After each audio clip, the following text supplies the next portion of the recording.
There's a recent video of Vance talking to a tech conference, and in it he says something very interesting. And what I'd propose is that each group, our workers, the populists on the one hand, the tech optimists on the other, have been failed by this government. And what he's actually touching on is the big tension at the heart of Trump's vision for America, a tension between working-class Trump supporters who want jobs and the tech lobby who want to create things which threaten people's jobs. So in this video, I want to explore that disagreement and then take a look at the solution Trump's government seems to be proposing.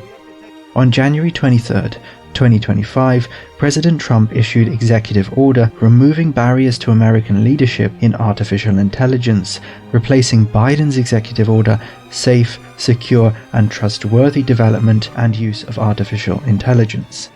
Trump and Vance want to paint the Biden administration as obsessed with safety and rules, holding back development.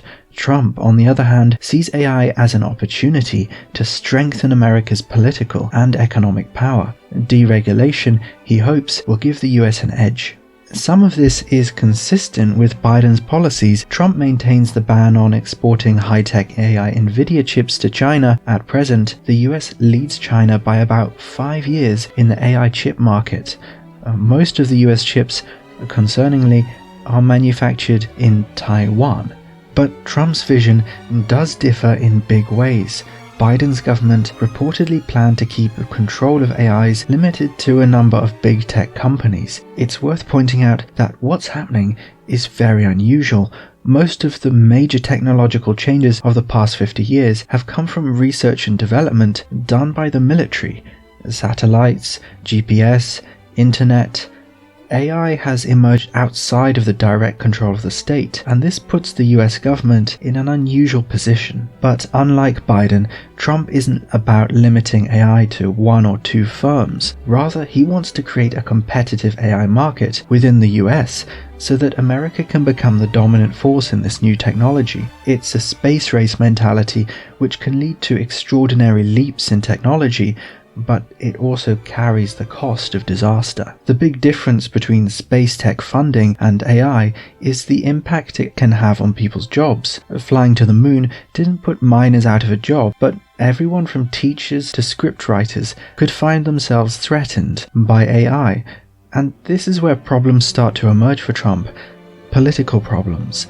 The MAGA support base feels economically and politically marginalized by the state. They didn't care if Kamala Harris was brat or not. They wanted cheaper groceries, cultural endorsement, and job security. They didn't vote for AI to take over jobs. In fact, it was immigration threats to the job market which drew some of them to Trump.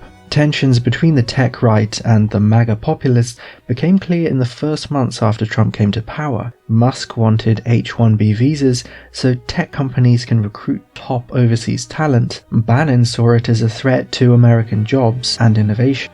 With AI, the potential fallout is even bigger, likely to arrive in the next 4 years. Most tech CEOs downplay the impact it will have on jobs, but it's likely almost all sectors will experience significant disruption and some unemployment. It's not what the MAGA team voted for, so how do you connect the dots? We choose to go to the moon in this decade and to do the other things, not because they are easy, but because they are hard, said President Kennedy in 1962, launching American moon race. But this time round, there is no JFK moon speech. Trump doesn't do things like that. He prefers to remain ambiguous and unpredictable, focusing on the transactional rather than ideology. It's Vice President Vance who seems to have been given the job of smoothing the waters between the tech lobby and the populist right. So what's his argument? Vance wants to paint AI as a solution to a shared problem: labor. And whether we were offshoring factories to cheap labor economies or importing cheap labor through our immigration system, cheap labor became the drug of Western economies. MAGA worries about immigrants and outsourcing to Asia, but with more and more jobs doable by AI, it's going to be easier to keep things in the US. AI is an anti-globalization force. For the tech bros, Vance argues, this is also good news. because they are going to become less reliant on cheap labor and more focused on developing and innovating their technology to do more with less. For the moment, the link seems weak at best. Tech companies will still want to recruit top international researchers, and they remain reliant on global supply chains, for example Taiwan. But to Vance's credit, this isn't just pie in the sky. The government is trying to create an internal, competitive AI economy. Perhaps the strongest point in Trump's favor is something Vance never even mentions. In fact, something no one with any political power wants to mention. The impact of AI on jobs will probably hit middle-class office workers way harder than blue-collar jobs.